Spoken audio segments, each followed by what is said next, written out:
o tomar algunas horas en lo que respecta al corazón. La idea es ver fundamentalmente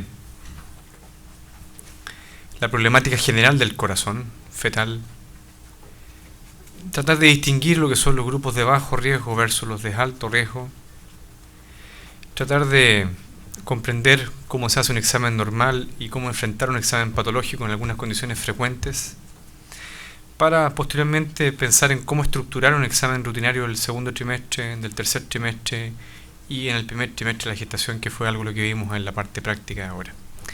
En relación a la problemática general de cardiopatías congénitas, la verdad es que todos ustedes tienen probablemente en mente algunas cifras generales con respecto a la incidencia de cardiopatías congénitas.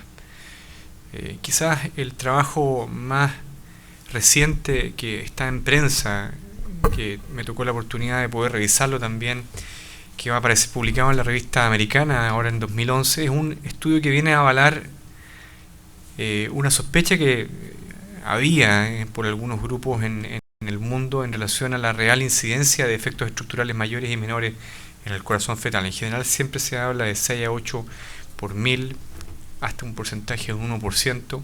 Este es un estudio colaborativo hecho en China, en la Universidad de Pekín, en colaboración con un par de centros de Estados Unidos, en la cual durante 2 años consecutivos 4.000 fetos fueron seguidos durante la vida intrauterina, un número importante de fetos. A todos ellos se les realizó ecocardiografía fetal dirigida con una segunda evaluación a distancia en centros de Estados Unidos entre las 20 y las 28 semanas.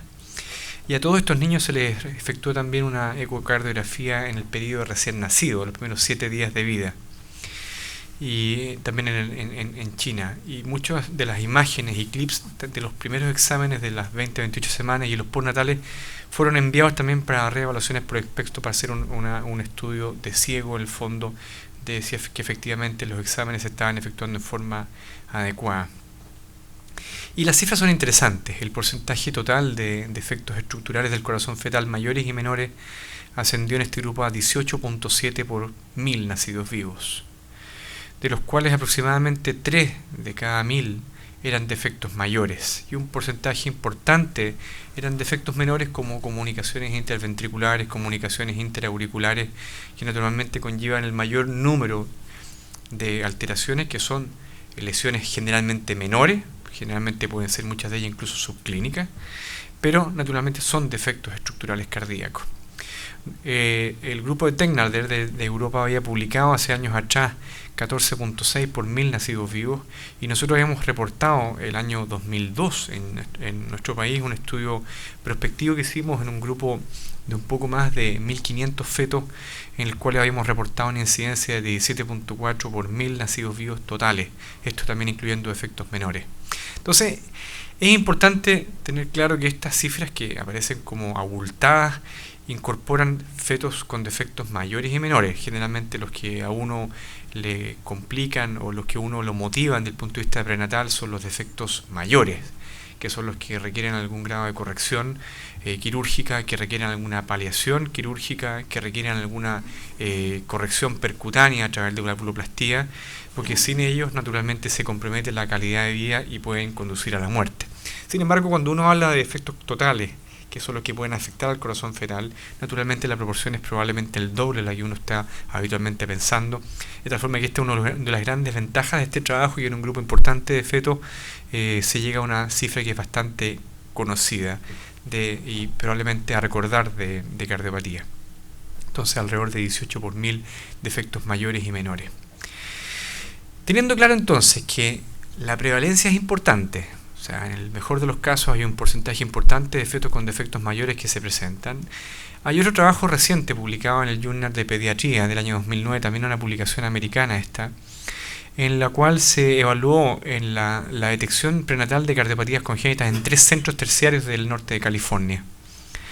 Y en total, el porcentaje de detección de defectos mayores ahora, o sea, los que realmente nos motivan a nosotros como ecografistas prenatales, era de un poco más cercano a 1/3 de los defectos solamente se detectaban.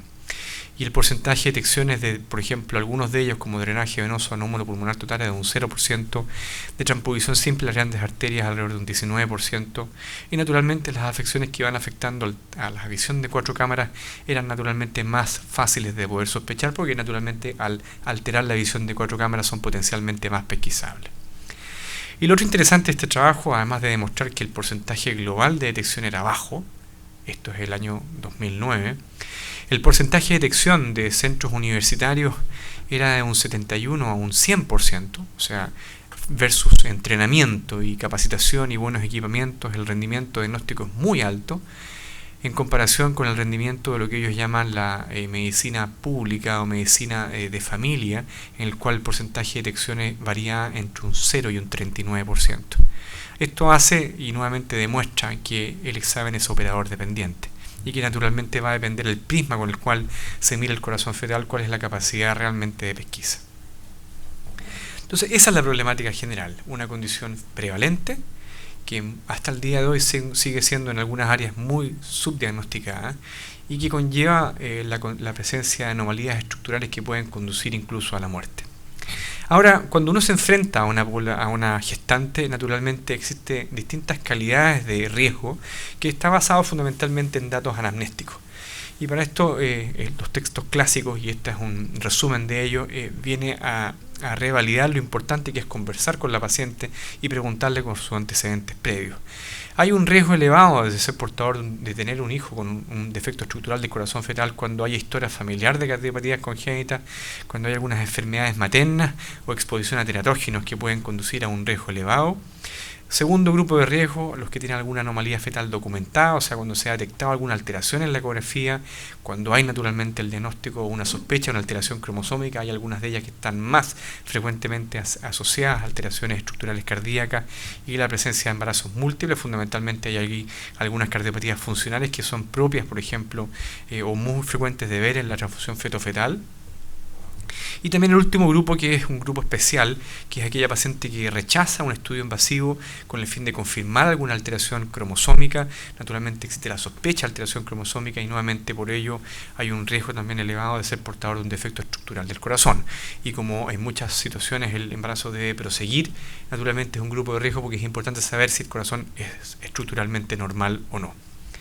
En general las cifras son variables, si hay historia familiar va a depender del número de afectados, cuál es la prevalencia. En general uno que debería quedarse con un porcentaje aproximadamente a recordar de un 2%. Si hay algún antecedente alrededor de un 2%.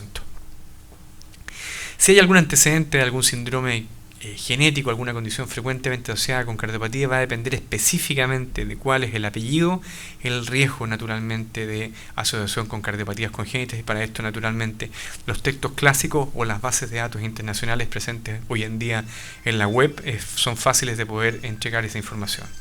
Con respecto a las enfermedades maternas, naturalmente la diabetes mellitus con inestabilidad metabólica periconcepcional es un grupo interesante de riesgo, aquellos madres portadoras del fenilketonuria también, y todo el grupo de enfermedades del colágeno, ya sea lupus o alteraciones o presencia de anticuerpo anti-RO, anti-LA, pueden significar también un grupo de riesgo de ser portador de defectos estructurales o alteraciones que puedan desarrollarse durante la gestación. Con respecto a las drogas teratogénicas, las hay bien conocidas, alcohol, anfetamina, todo el grupo de anticonvulsivantes, ácido valproico, etcétera, etcétera. Y naturalmente los derivados de las infecciones que también pueden conducir a alteraciones estructurales del corazón fetal. Con respecto a lo que uno encuentra en la ecografía, que también determina grupos de riesgo, fundamentalmente es la sospecha de que usted vio algo extraño en el corazón. Eso es lo más importante.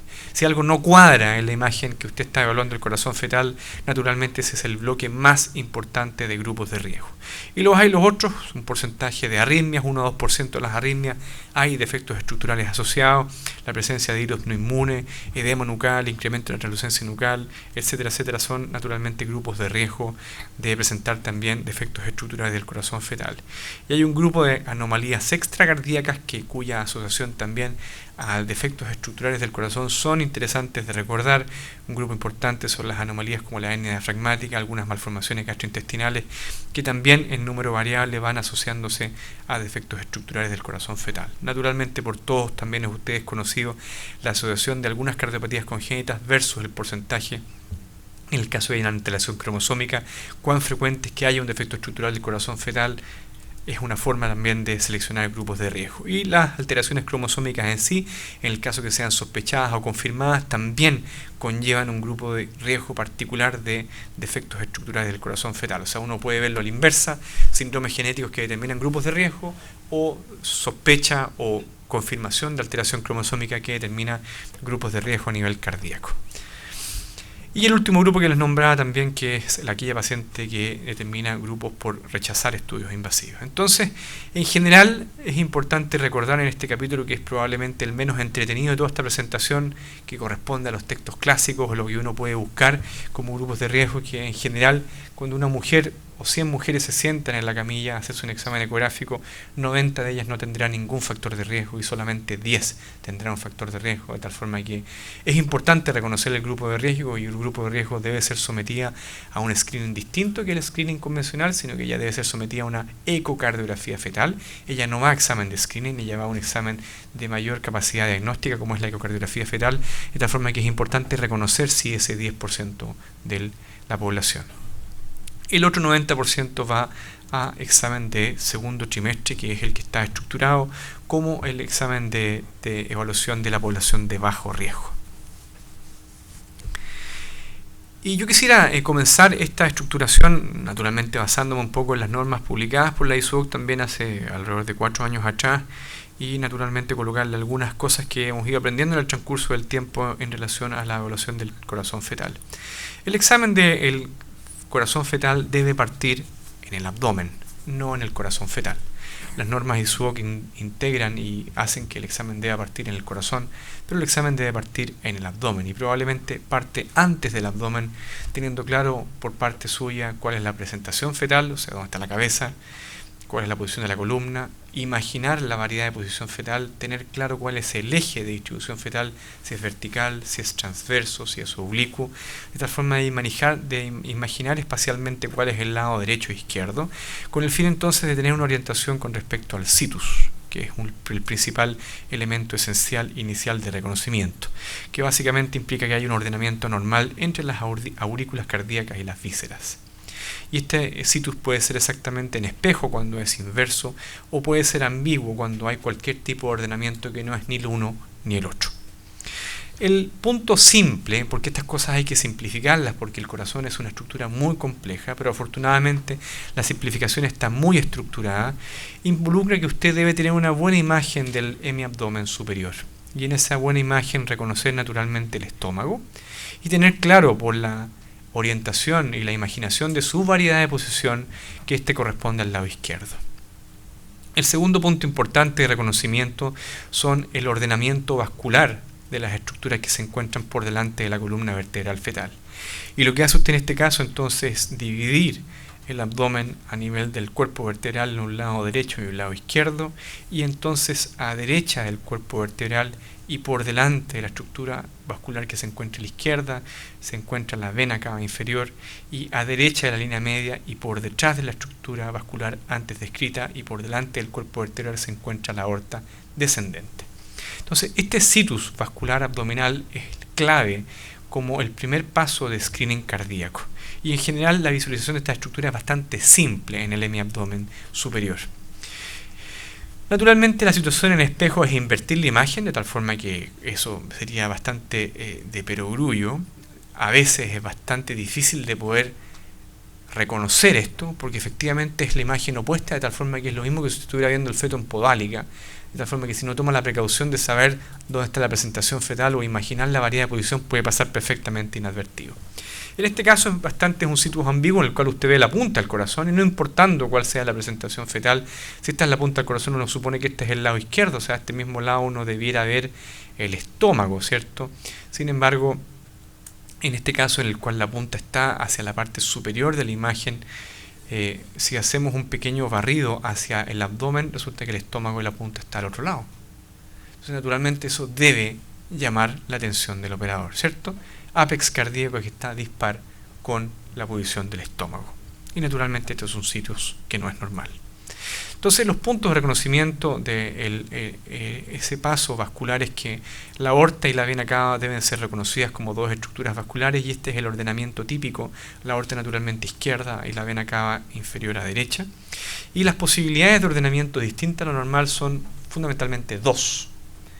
Siendo esta la superior normal, una posibilidad es esta, en la cual la aorta se encuentra en la posición adecuada, pero usted no ve la vena cava inferior por delante y a derecha, sino que ve una estructura vascular que se encuentra discretamente hacia derecha, pero por detrás de la aorta, que no es la vena cava inferior.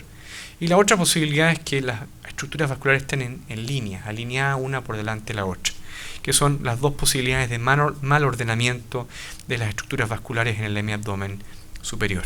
Entonces estas son las dos alternativas versus a la imagen normal.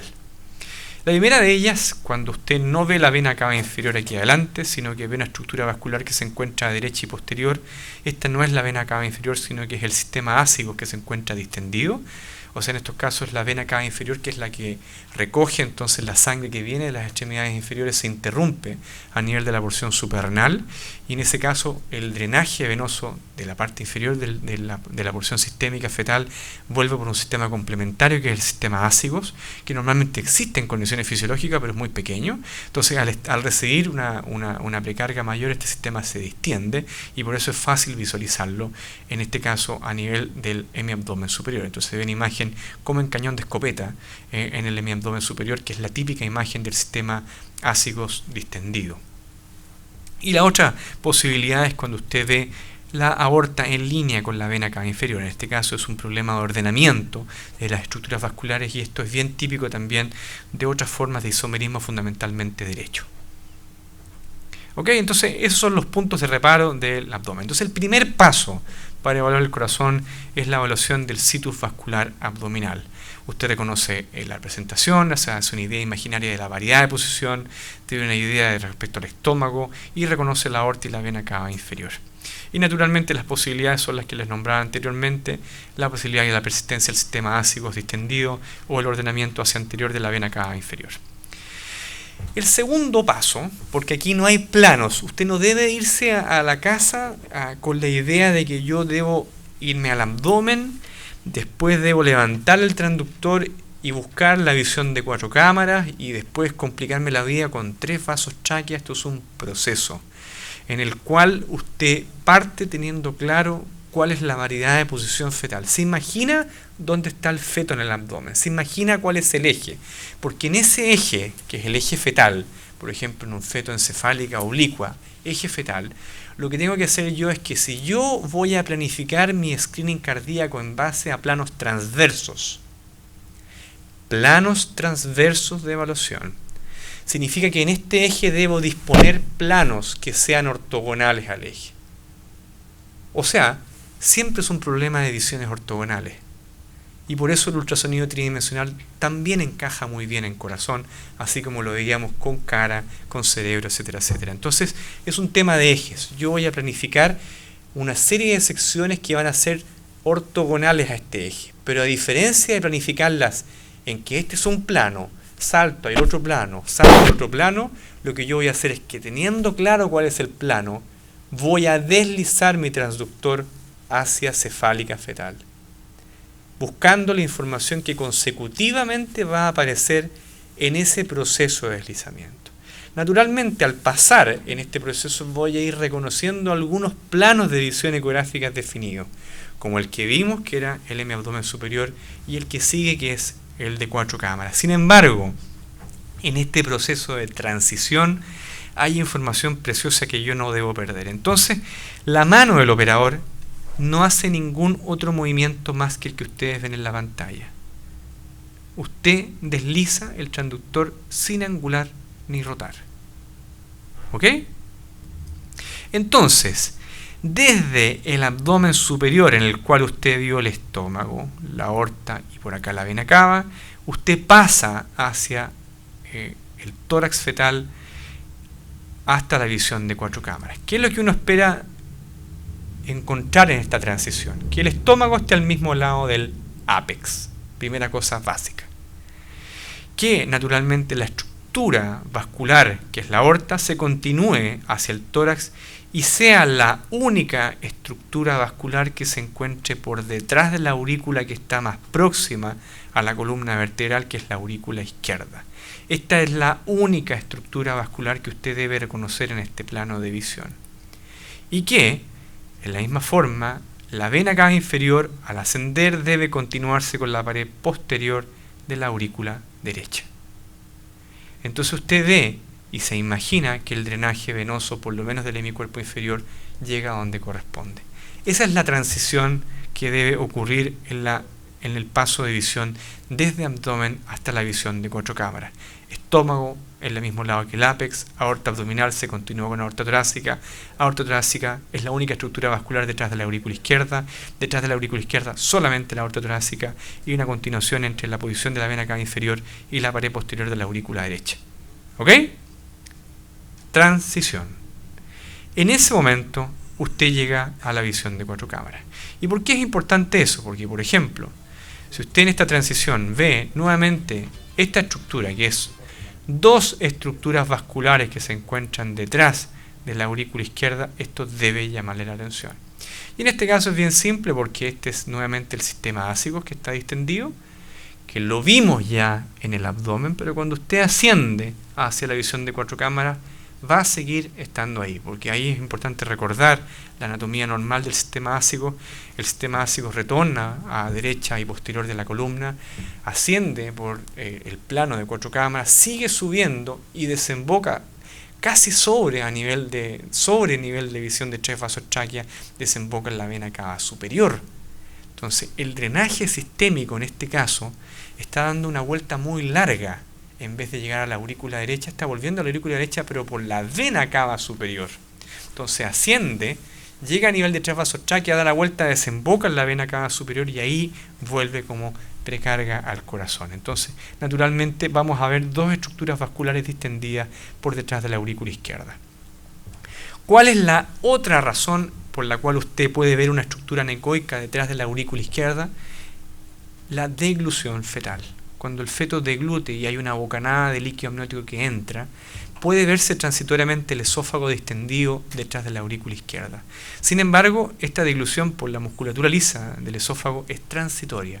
De tal forma que, claro, si usted lo ve, congela la imagen y se queda pegado ahí, naturalmente usted puede considerar que esto es patológico. Pero si a la inversa lo hace en tiempo real, esa distensión va a durar una fracción de segundos y después el bolo de dilución del líquido amniótico va a cesar y esa estructura va a desaparecer. De tal forma que el diagnóstico diferencial naturalmente es la deglución fetal y lo que hay que hacer es esperar una fracción de segundos y esa imagen, cuando es esófago, va a desaparecer. ¿Ok? Entonces llegamos a la visión de 4 cámaras y lo que hay que hacer en la visión de 4 cámaras es una evaluación general en la cual usted evalúa el situs, el eje, posición. Son todas cosas que están en todos los textos clásicos. Básicamente el corazón está predominantemente en el hemitórax izquierdo, la posición normal es discretamente angulada, vamos a verlo luego esto. El corazón ocupa aproximadamente 1/3 del tórax, la mayor parte está en el hemitórax izquierdo, hay 4 cámaras presentes y naturalmente no debe haber un derrame significativo alrededor de las estructuras cardíacas.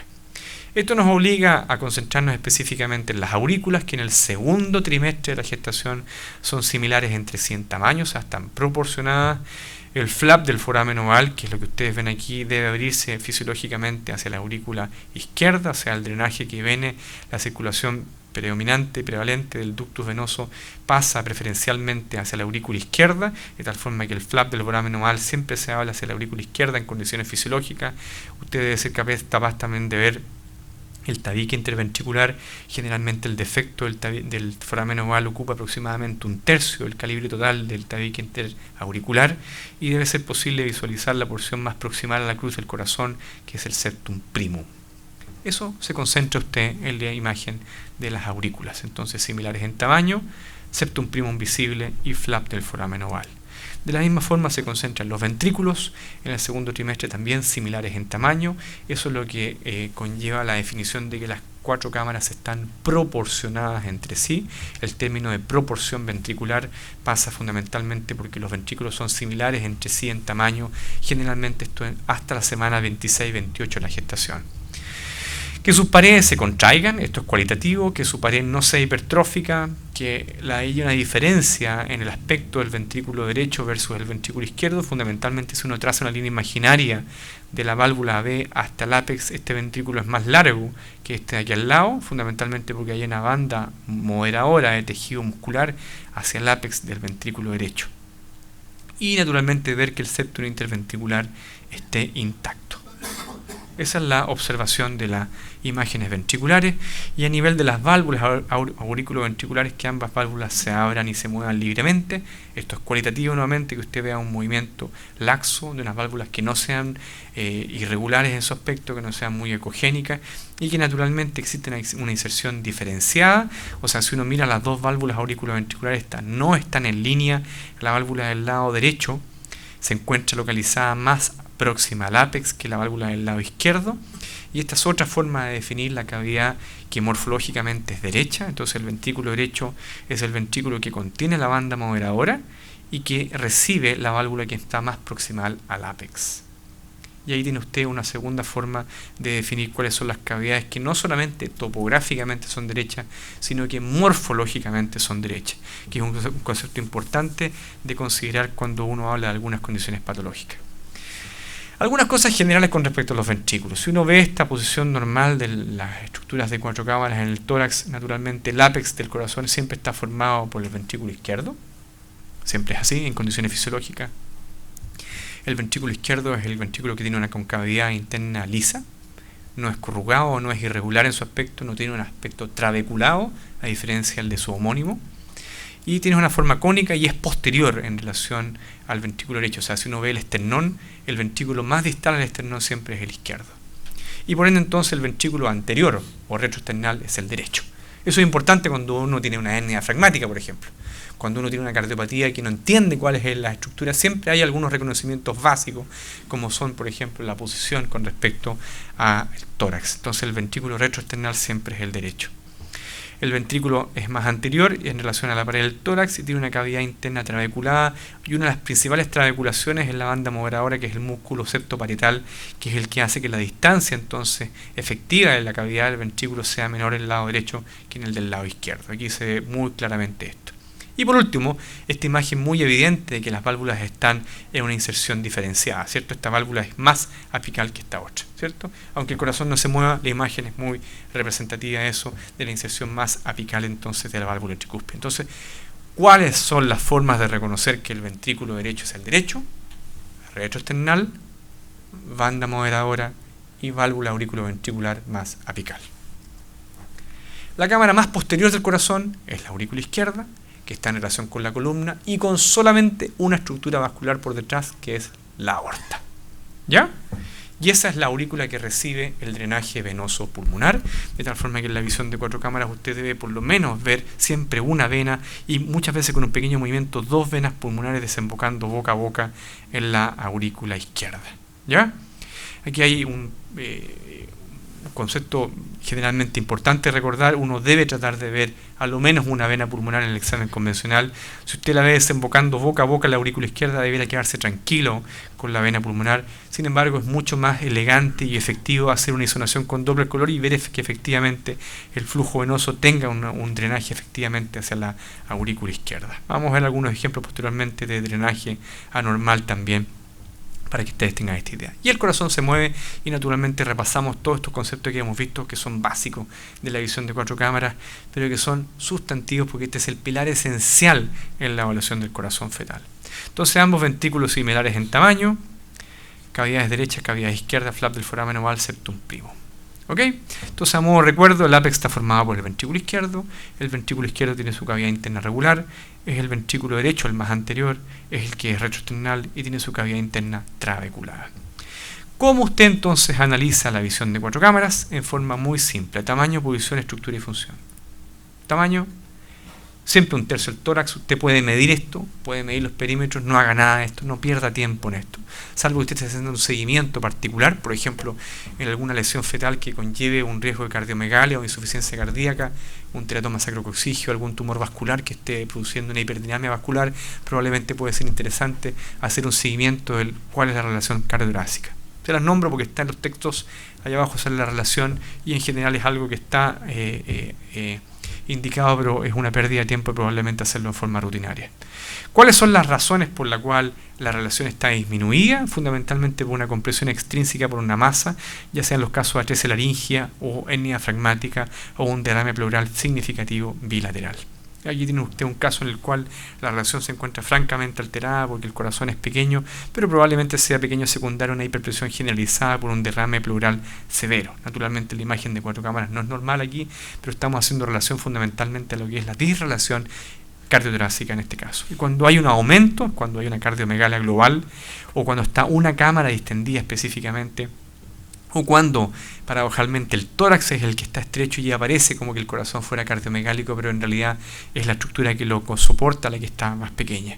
En los casos de cardiomegalia global puede ser debido a una anemia, por ejemplo en el caso de parvovirus B19, o de una malformación arteriovenosa, o en los casos de bloqueo AV congénito en el cual la frecuencia es muy baja y el corazón debe hipertrofiarse y distenderse fundamentalmente para sostener el gasto cardíaco. Entonces aquí tienen ustedes un ejemplo de una cardiomegalia en la cual la contractibilidad está discretamente disminuida. Este es el típico corazón de una infección por parvovirus B19, en el cual el feto hace una anemia severa y naturalmente hay una afección de la función cardíaca producto de la anemia.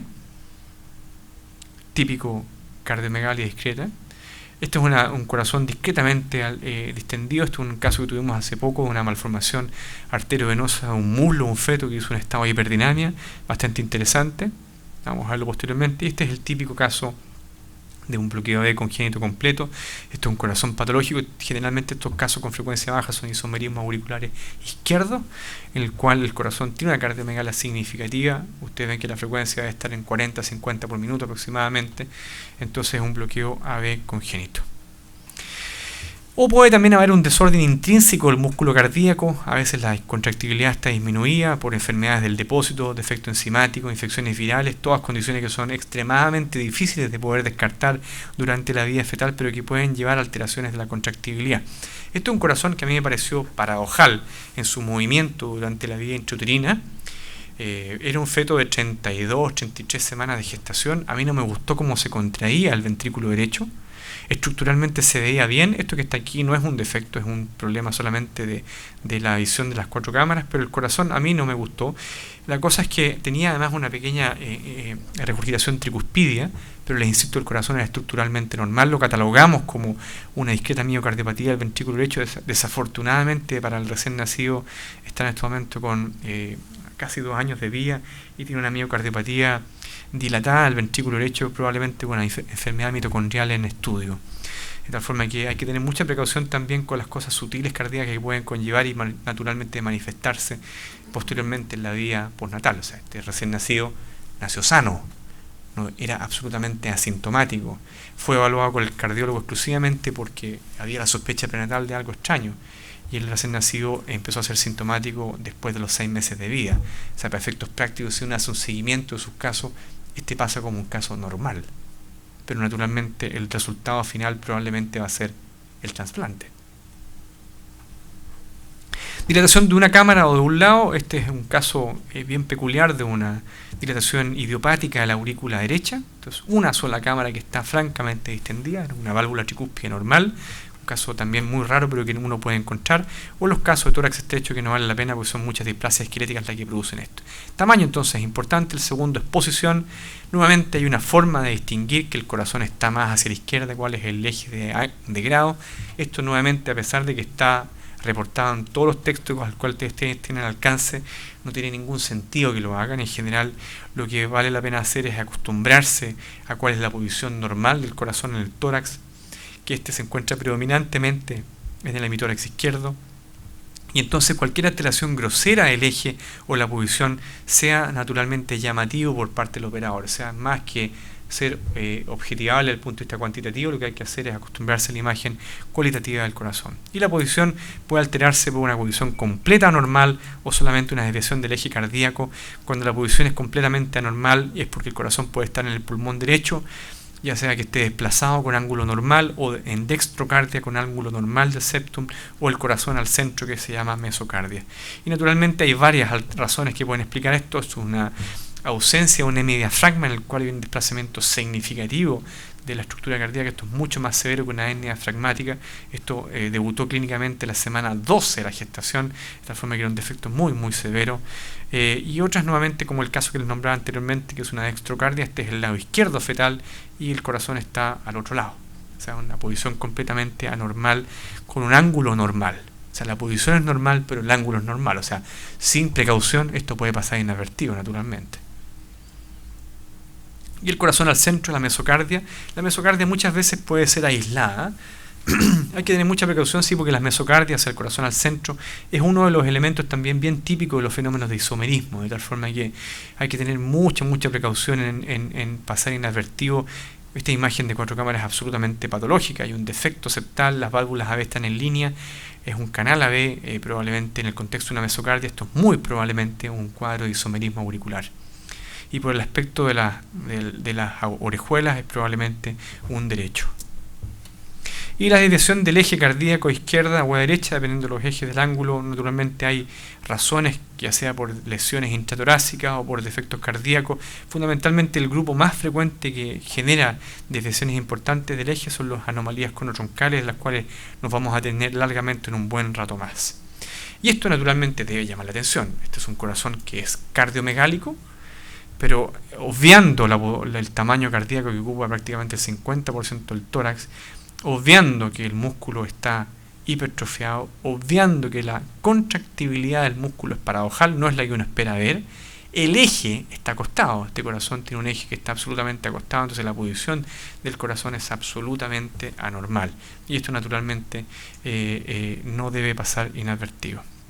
En la estructura, aquí naturalmente las razones que conllevan alteraciones de la estructura va a depender de la cámara específicamente alterada.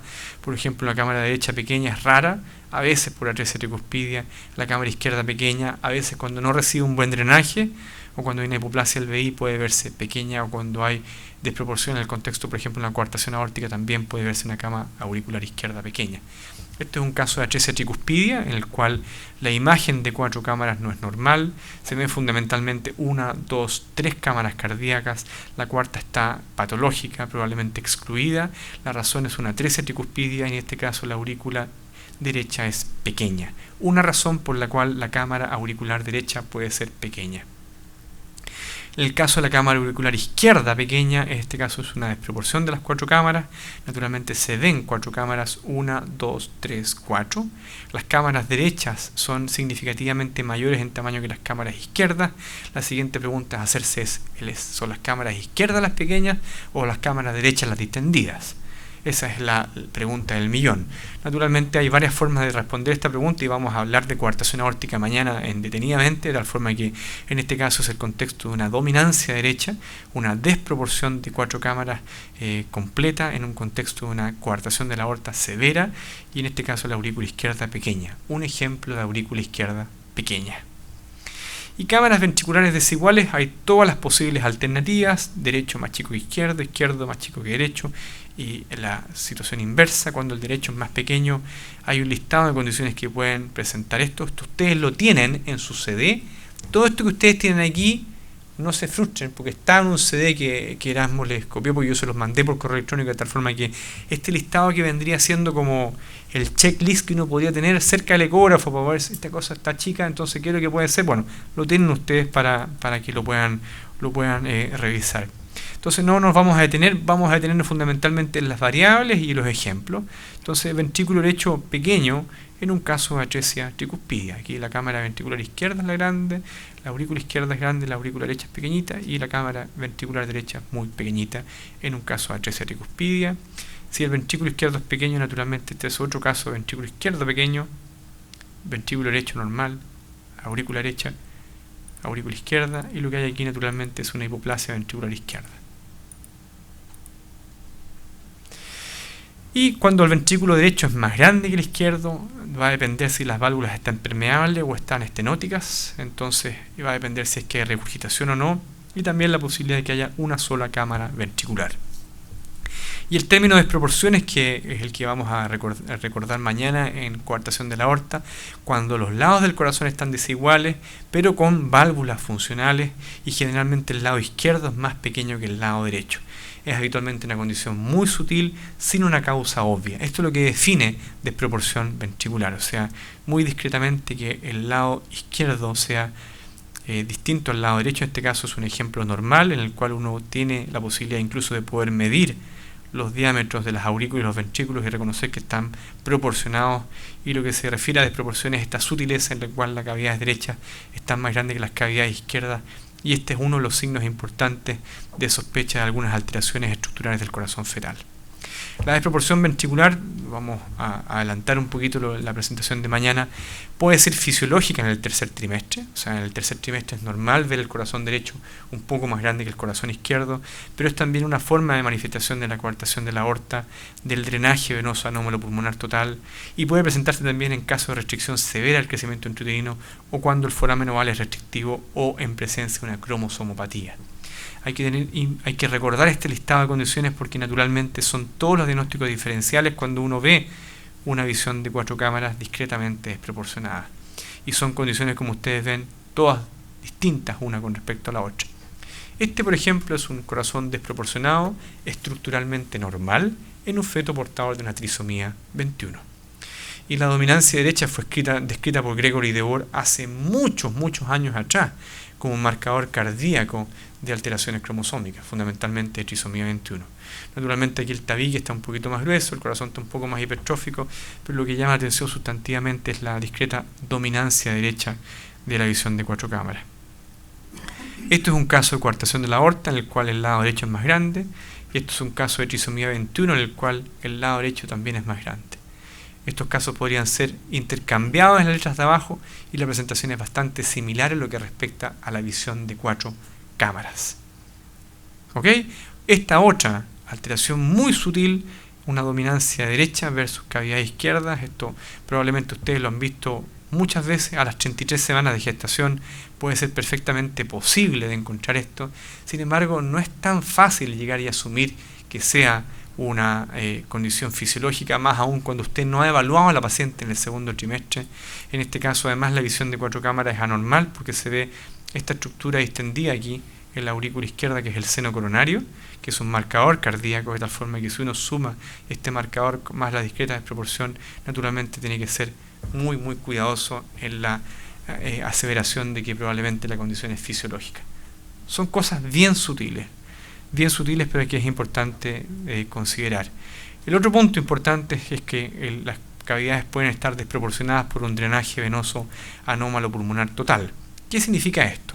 A la aurícula izquierda llegan 4 venas pulmonares normalmente, de las cuales usted habitualmente puede ver 2 constantemente en la visión de 4 cámaras.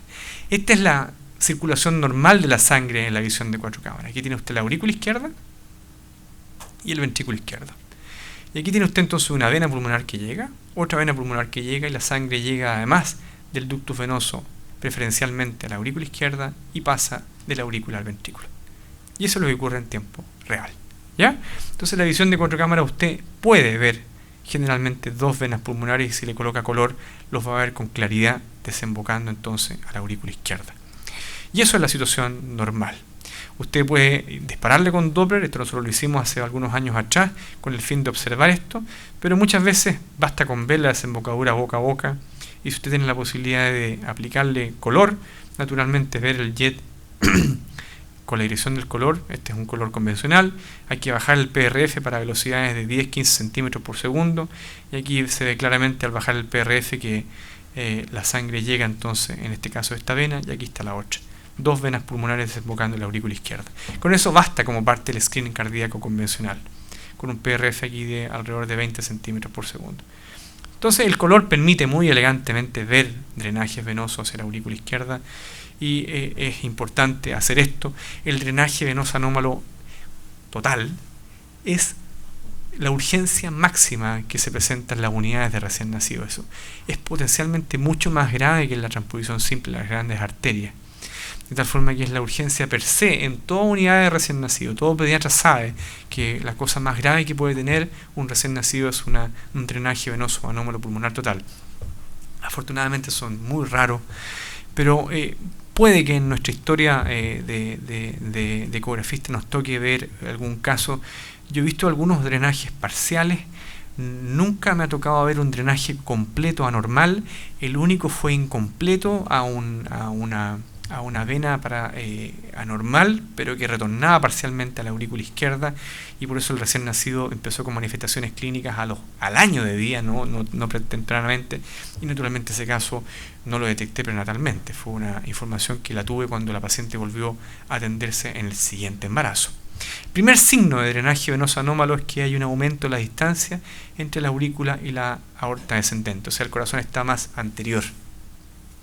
Y el segundo signo es que hay una forma diferente de la aurícula izquierda, habitualmente es más redondeada, y el corazón está desplazado porque generalmente se encuentra más central. Y el tercer signo, naturalmente, es que las venas pulmonares no llegan a la aurícula izquierda, sino que llegan a la derecha. Este es el drenaje normal, en el cual ya lo veíamos en un ejemplo. Este es el lado izquierdo, y aquí llega una vena y la otra vena por el lado acá. Ahí llega una y aquí llega otra. Y lo que usted ve en los drenajes anómalos es que este es el lado derecho y aquí tiene venas usted llegando a los lados. ¿Las ven?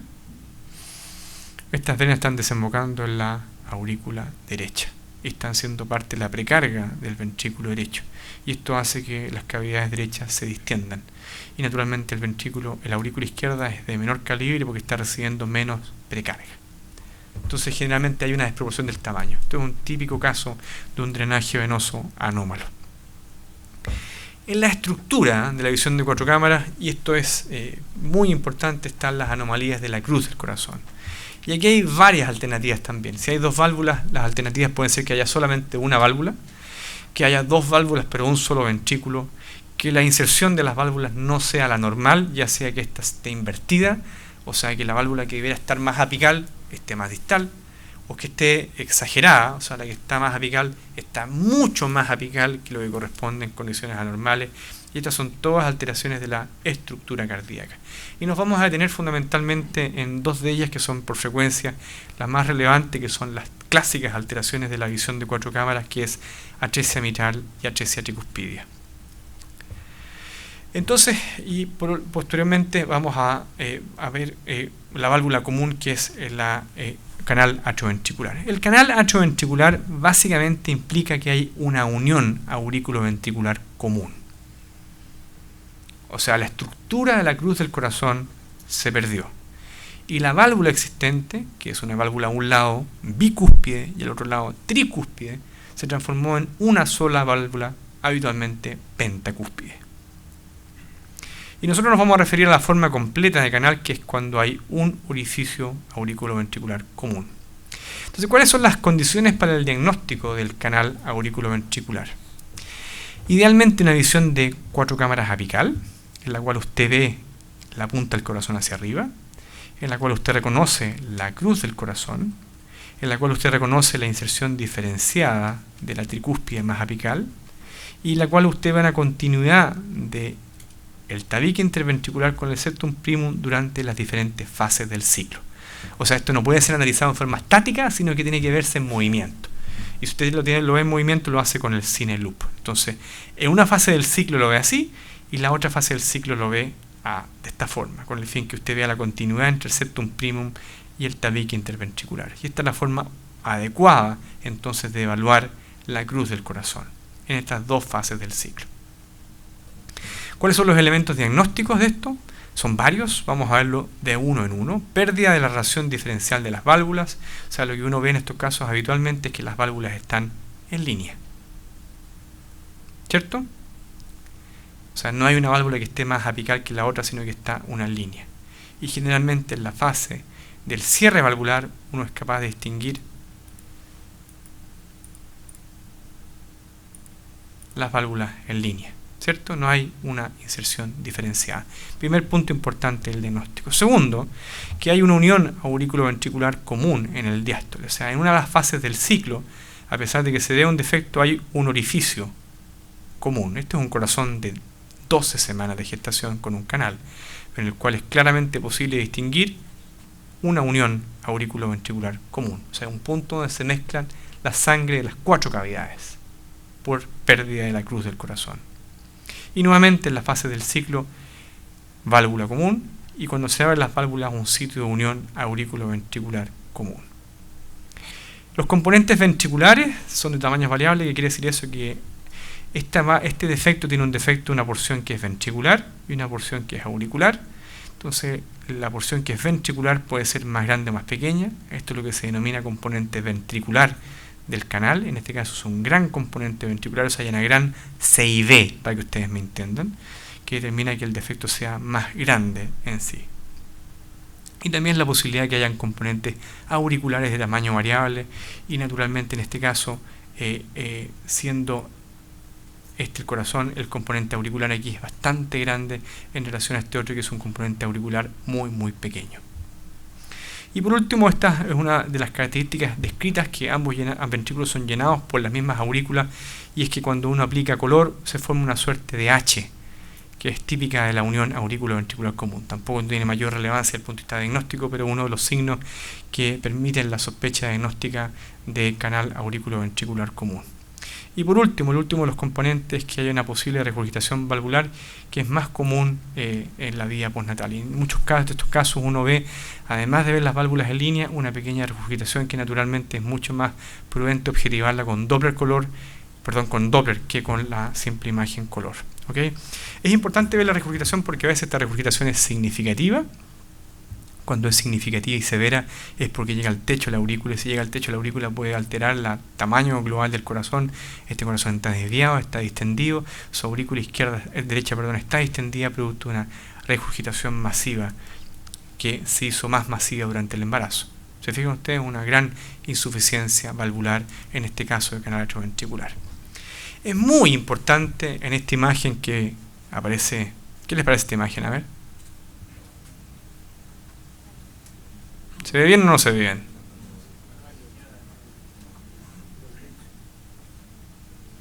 Se ve lindo, sí. Válvulas en línea. Mucha precaución con eso. Mientras más sutil es el canal, mientras más sutil, más probablemente asociado a trisomía 21. De tal forma que hay mucha precaución en la imagen del canal. Los diagnósticos diferenciales son fundamentalmente con la dilatación del seno coronario. ¿Qué significa esto? Nosotros tenemos en el corazón una vena que desemboca por detrás del corazón en sentido transverso, que es el seno coronario, fisiológica. Un grupo de fetos tienen una alteración embriológica, que es la persistencia de una vena cava superior izquierda. Normalmente la vena cava que nosotros tenemos es la derecha. Y cuando la vena cava superior izquierda persiste, muchas veces el drenaje de esa vena cava es al seno coronario. Y como recibe una mayor cantidad de sangre, este seno coronario se distiende. Y uno lo ve en la imagen de 4 cámaras como esta suerte de anillo en la base de la aurícula izquierda. ¿La ven? Ese es el seno coronario distendido, que es un marcador de cardiopatías congénitas. No es un defecto del corazón, es un marcador de cardiopatías congénitas. Entonces, cuando uno hace una imagen inadecuada de la visión de 4 cámaras, que vendría siendo una imagen de 4 cámaras posterior, uno siempre puede ver el seno coronario. Y el seno coronario se ve en condiciones fisiológicas como una pequeña venita que escurre por detrás del corazón. Como la imagen no es la imagen de 4 cámaras, sino que es una imagen posterior a la visión de 4 cámaras, uno no espera encontrar los mismos reparos anatómicos normales que la visión de 4 cámaras. Y por ejemplo, en este plano de visión, que es para ver el seno coronario, generalmente el sistema valvular se ve en línea, y generalmente la porción del septum primum se ve, no es que esté interrumpido, sino que uno ve la vena que escurre por detrás. Pero a uno le puede dar la impresión de que las válvulas están en línea y que no hay una continuidad entre el septum primum y la cruz del corazón, que son dos elementos de sospecha de canal atrioventricular. ¿Cierto? Aquí tienen ustedes un seno coronario distendido en una visión de 4 cámaras posterior. Aquí es evidente la estructura venosa posterior en una sección de 4 cámaras que no es la visión de 4 cámaras convencional, en la cual las válvulas están en línea y está interrumpido entonces lo que uno esperaría ver como septum primum, porque no es el plano de visión para el septum primum. Así está perfecto. Sin embargo, esto puede ser un error o una sospecha errónea de un canal aurículo-ventricular, ¿cierto? Y ese es el punto importante por el cual lo menciono. Y naturalmente existe la posibilidad de que el feto tenga un canal atrioventricular y además un seno coronario distendido. Y en ese sentido, naturalmente, uno puede ver en la imagen de 4 cámaras posterior el seno coronario distendido con las válvulas en línea, pero en un feto además que tiene un canal auriculoventricular. Entonces, ese es el truco máximo. O sea, puede haber un error en el plano de adquisición, pero la condición patológica nos puede hacer un doble error en considerar que no, este es un problema de acceso ecográfico, estoy en 4 cámaras posterior, pero este feto es portador de una trisomía 21 con un canal auriculoventricular completo. ¿Ok? Inserción diferenciada reversa. ¿Algún comentario?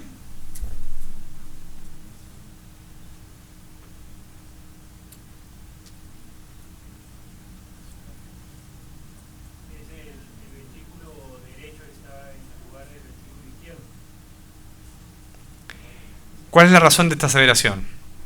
Porque yo tengo adelante de la columna la aorta descendente y el ventrículo proximal a la aorta descendente vendría a ser el derecho, por la banda moderadora, con ese músculo papilar engrosado. ¿Quién está de acuerdo con lo que dice el doctor?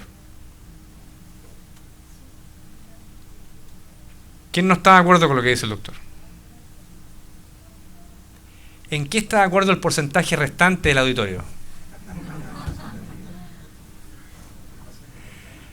¿Están entretenidos o no están entretenidos?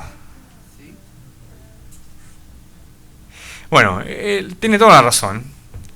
Hay que recurrir a las cosas simples que vimos anteriormente. Usted tiene la pared anterior del tórax. Este es el esternón. El ventrículo más próximo retroesternal es el derecho. La cavidad cardíaca de 4 cámaras que se encuentra más próxima a la columna es la aurícula izquierda, que se encuentra en directa relación con la aorta torácica. Entonces, esta es la aurícula izquierda y este es el lado que topográficamente corresponde al derecho. ¿Cuáles son las formas que nosotros tenemos de diferenciar o distinguir que el ventrículo es derecho? Uno, la banda moderadora. Válvula tricúspide de inserción más apical que la válvula mitral. Tercera, superficie rugosa interna y posición retroesternal. Perfecto. ¿Cuál es el ventrículo que es más largo aquí? ¿El de arriba o el de abajo? El de arriba es más largo, cuando habitualmente el que debe ser más largo es el de abajo. ¿Cuál es la válvula que es más apical? ¿La de arriba o la de abajo? La de abajo. Entonces, este ventrículo que está aquí, que topográficamente está al lado izquierdo, es morfológicamente el derecho. ¿Ok? Importante recordar lo que habíamos visto. Entonces, este es el truco interesante de la discordancia ventrículo-arterial. Un diagnóstico muy, muy elegante, muy simple de efectuar en la visión de 4 cámaras, y que si usted lo hace, esa noche usted puede apoyar tranquilamente la cabeza en la almohada, porque está haciendo bien el screening cardíaco. ¿Ya? Entonces, cruz del corazón. La razón por la cual muchas veces uno no ve esta imagen en las 4 cámaras apicales como llenada por tejido, porque muchas veces hay un falso diagnóstico de que la cruz está incompleta, es por la distribución de las fibras musculares. En este caso es longitudinal, o sea, paralelas a los haces del ultrasonido, y a nivel de la cruz del corazón es en el sentido hacia el transductor, hacia nosotros. Entonces eso hace que se dé la impresión de esta inserción diferenciada de las válvulas. Más que ser una válvula más apical que la otra, es la disposición de las fibras musculares la que exacerban esa característica de la visión. Pero claro, en este caso, que es otro caso, es más evidente, ¿cierto? El corazón es bastante más grande y usted tiene claramente que el lado topográficamente izquierdo recibe el ventrículo más pequeño, que tiene una válvula que es más apical. Este es otro caso de inversión ventricular, ¿cierto? O transposición corregida, que es el otro nombre que tiene. ¿Ok? Perfecto. La otra es la inserción exagerada, que es cuando la válvula está más apical y que se denomina anomalía de Epstein, ¿cierto? Que es otra alteración muy fácil de diagnosticar muchas veces, no siempre, pero muchas veces,